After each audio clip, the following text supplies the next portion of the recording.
breaking news today is Kemar Roofe's retrospective red card, shall we call it, is going to be challenged by the club. Greg, do you think that's the right decision for the club to challenge us with the SFA? I think in this instance, I think so, because I think we spoke about it in the previous pod with the one with Ellis. It's basically like re-refereeing a game again. Obviously, the referee had seen Roofe's challenge, he booked him, so we all thought that was it again.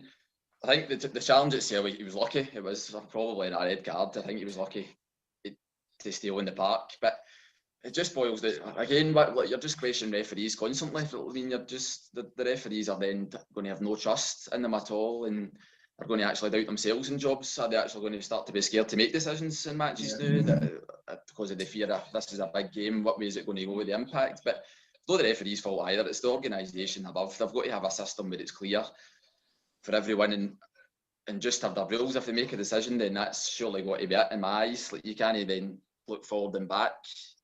The way if you're going to make a decision, it's surely got to be, like, I think Scott mentioned one of the previous pods, like a match report for the referee. He then look at it and go, I'll make the final decision based on that. But it just seems to be one rule for one and no the other. There's so many challenges this season who have not even been cited when they've been actually terrible as well. The fact that they can't even look at it, when it's clear to see all over the media that it's a bad tackle, but then they just handpick certain ones. So I don't know why that is. I know it's an agenda against Rangers, but I don't know. The whole it just needs to be looked at. I think it actually needs a revamp. They probably need new people in altogether, some sort of, I don't know, a compliance officer, or I think Wolf was saying before, is it lawyers or something new? They need to actually look at the whole system and start from scratch, basically. It's the system rather than who's making the decision. I think that's all wrong. You know, I mean, when it was originally brought in, it was brought in for things that the referee might have missed. You know, like somebody behind the referee's back, you know, sticking the head on somebody, or you know, really getting in late and the referee's turned away to watch something else and things like that. They insisted when they brought it in they weren't going to be re-refereeing games. Well, that's exactly what they do, as Greg says. They're just re-refereeing the game, but they're only re-refereeing certain incidents in certain games. So if they're going to go down this route of re-refereeing games, they have to look at every single game every week and look at everything forensically and say, right, okay, that isn't. Because what's happening now is you're getting stills appearing all over social media saying, look at this for a challenge. Well, a still photograph could tell you anything. You know, so there's people getting all up in arms. Well, why is that not getting cited? Why is that not a red card? So if they're going to do it, they need to do it throughout the whole board. And it's the actual process that's wrong, I think, because they are re-refereeing the games. The other problem we've got is the quality of the referees, because if they're picking up referees all the time and it's the same referees they're picking up, surely then it's something to do with the referee not making the decision in the first place, which means you can't be good enough. You know what I mean? I mean, the Morella sighting was because Kevin Clancy didn't send them off, right? The Celtic player diving was a game that Kevin Clancy refereed. So there's two in a row the same referee. So is it the process or is it the quality of the referee? What do you think, Greg? Bit of both?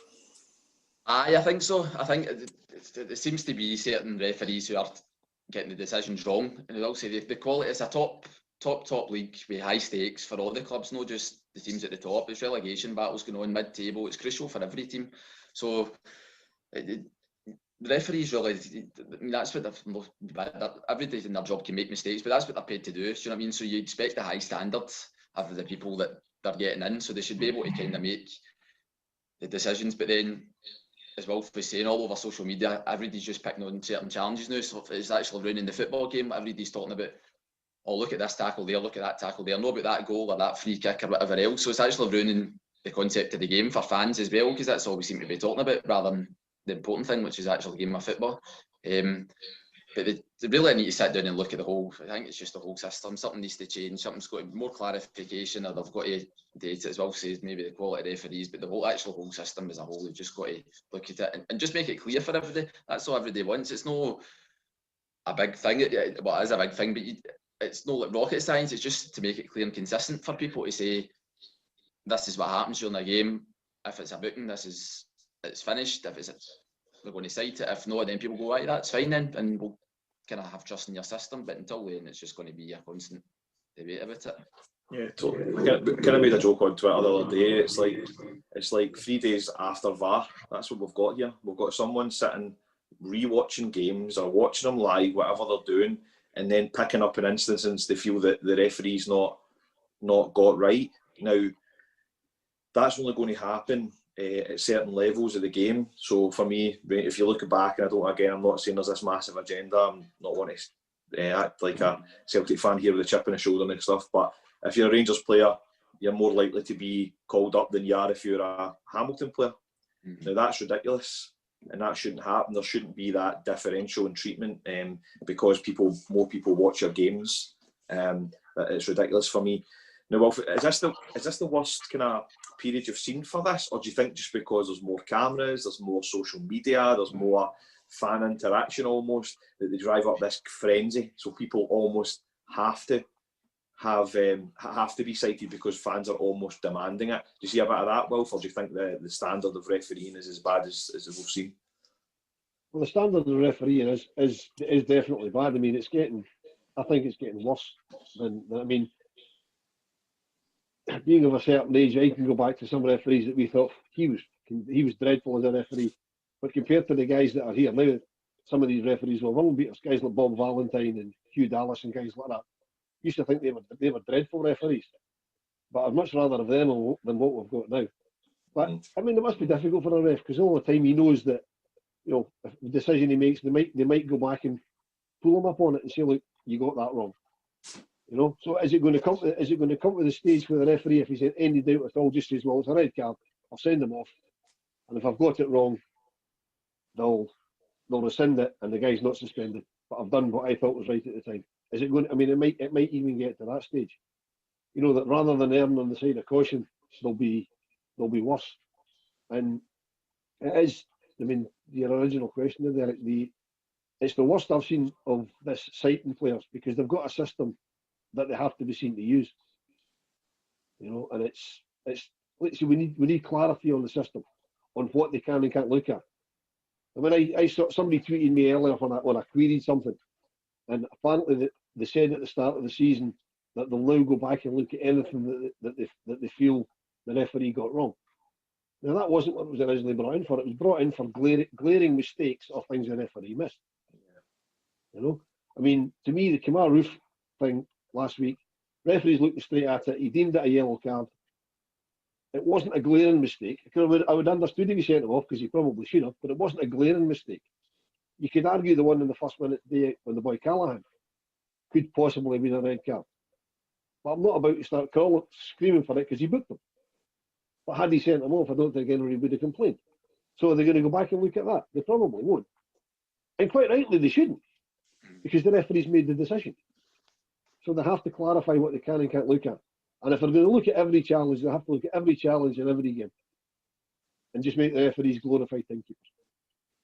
I think the outside noise affects the referees as well, especially. I don't know, again, a Rangers point of view, but talking about like San Morelos and stuff like that, he's just had that kind of shadow over his head that he's done one tackle, so he's this big bad player now. So I think that it's got to play in the referee's mind that that challenge maybe not so bad, but I will put a yellow card because I know what it can be like and this is what it can be lead to, rather than actually basing it on the challenge. It's what it can lead up to as well. So that's frustrating because Morelos has done remarkably well with his temperament and stuff like that, but it's the same with other players as well. It's just, I think they keep in mind, well, this is the kind of personality this player has been, so it's more looking at that for that aspect as well, which is frustrating because, as Will said, it should just be based on tackle per tackle. No, this player's made this tackle, so he's got this reputation, so maybe in 20 minutes time he's going to make another tackle, so I need to do this before it does lead to a red card or whatever else. So and that can't happen either, but unfortunately I think that it probably does play a wee bit a part in the referees' minds.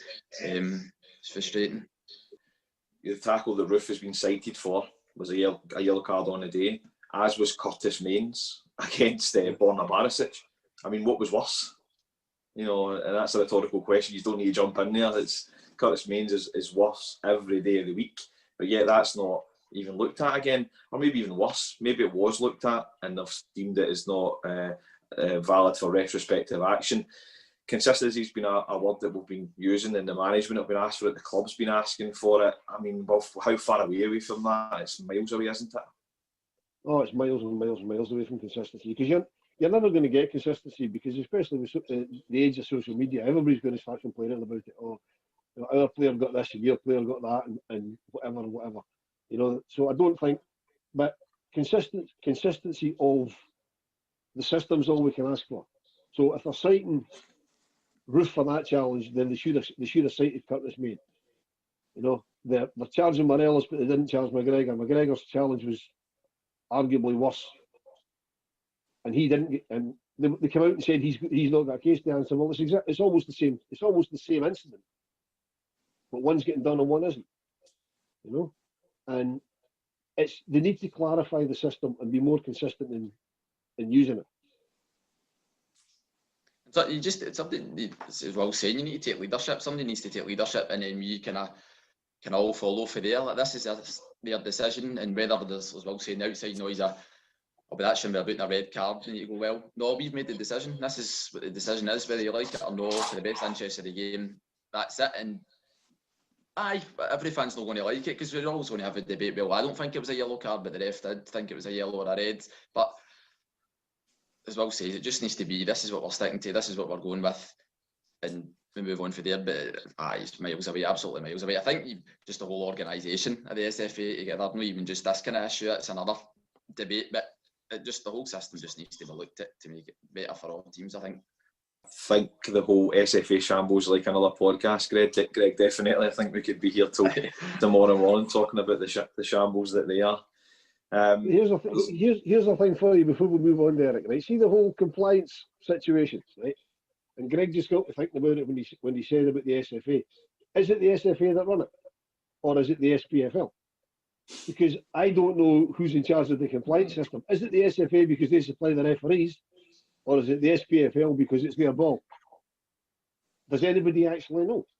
I don't know, but I can make a good guess. I think when they had that Claire White in a position, she was employed by the SFA. I think. So, you know what I mean? Nobody actually knows for sure. I wouldn't put any amount of money on it over a pound, but I think she was employed by the SFA, and because they supply the referees, they set out the rules. I think. But that's the problem. That's the point you're making. I think that's right, but that's the thing. Is it right? Do they consult the SPFL, or do they just say, well, look, this is what we're going to do? Yes. So, I mean, we could talk about ways to fix it, right? Does VAR fix it, Greg? It's a difficult one as well. I think for some instances where I thought VAR's been really, really good and it has worked, and then other time I'm like, no, I don't think I'm really keen. I think definitely we don't know, at least to get another viewpoint to actually look at it and actually hopefully get the decision right. So I think in that aspect, you would think it would help, but there's so many discussions like the handball rule and all that comes into it. It's just as soon as the ball hits your hand and it's a penalty or a free kick. So there's a lot of aspects I don't agree with, but I think maybe in a sense of just giving the referees actually look at it again and stuff, I think it would definitely help. Greg, I think if I had the nail on the head exactly how I would like to see it used, do you think that you would, if the referees no so sure, they could have a monitor there to look at it? You know, the way the Italians sort of do it. Yeah. You know, so if they're no so sure, they can go and have a look. Well, I think that could work, a sort of VAR light, almost. Possibly, but they need to put a time limit on it. You know, they need to say, right, if the referee made a decision, because the referee has to make a decision, and if whoever's looking at it can't make a decision within 30 seconds, then whatever decision the referees originally come to is the one that's got to stand. Because, you know, you get the EPL, they've taken it to the nth degree, and they've got 3, 4 and 5 minute delays for VAR because they look at it 100 times and they look at it from 40 different angles. If you can't decide within 30 seconds, then the decision the referee originally made is the decision that's got to stand. But my biggest concern if we brought in VAR with somebody else looking at a monitor is that somebody else is going to be a lower quality ref than the low quality ref that's on the park. And that to me is a problem. You know, the referees are poor enough refereeing the game without having somebody who, by the fact he's not in the middle of the pitch refereeing the game, is going to be of a lower quality, is actually looking at it and making the decision.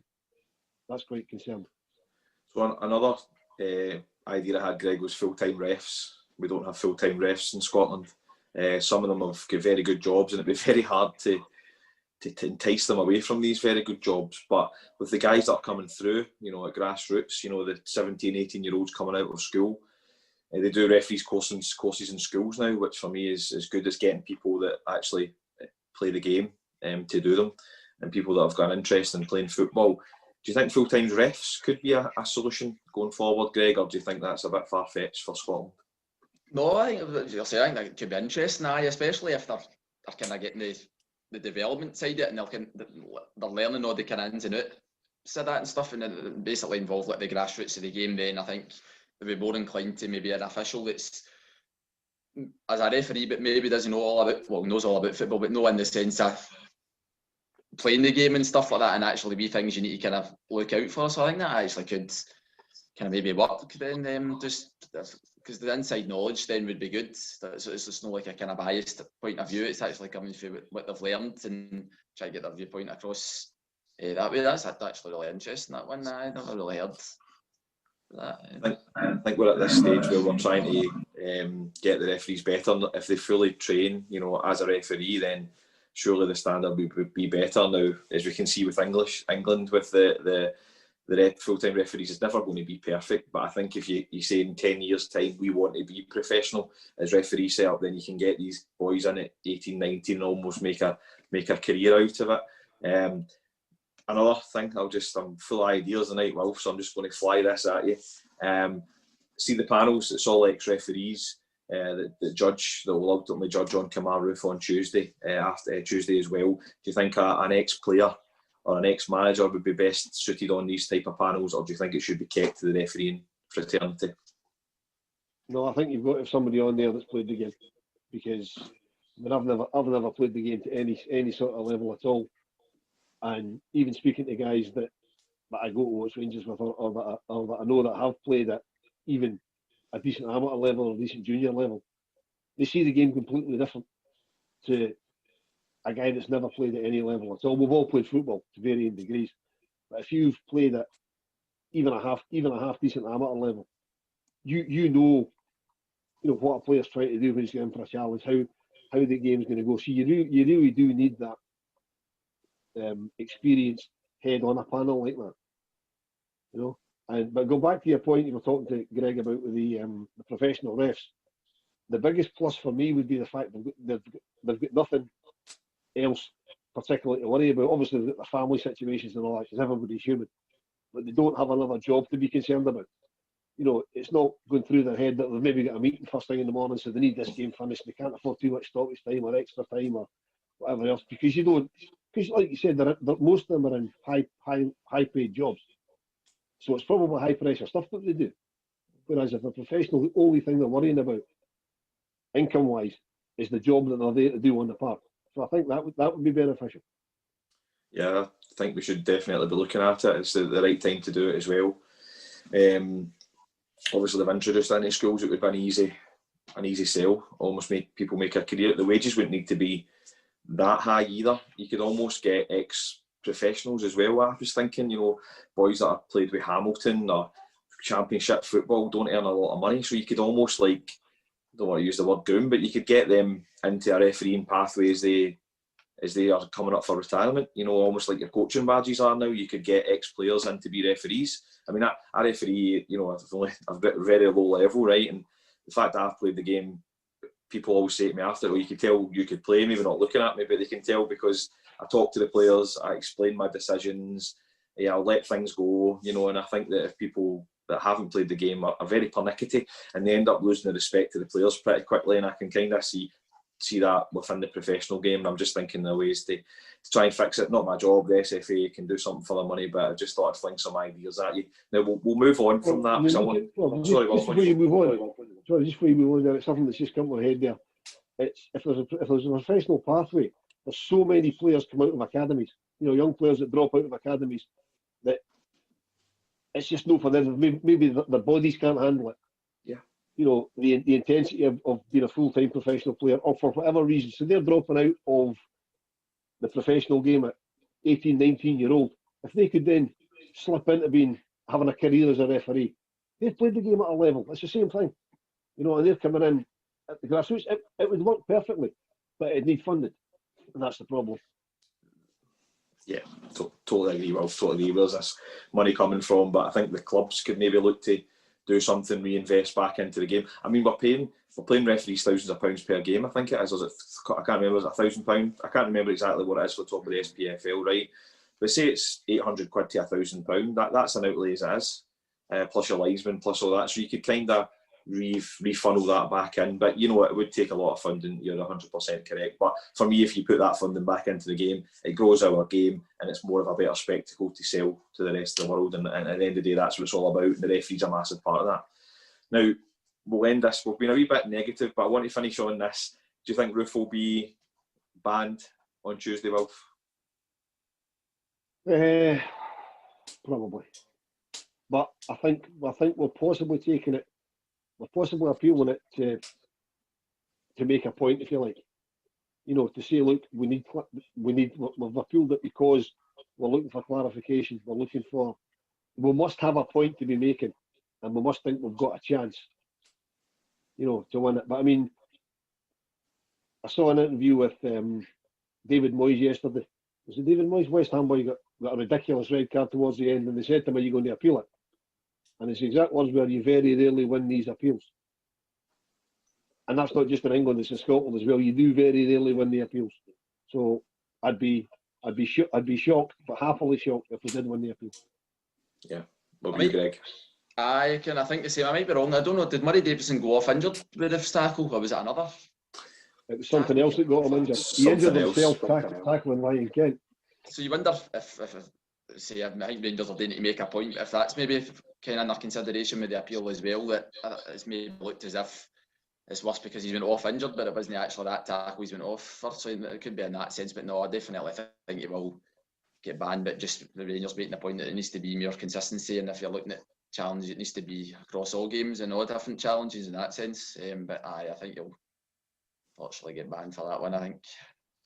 So, yeah, I also think he will. I think they'll might flag on an extra game just because they can, unfortunately. But we'll see how that comes on Tuesday.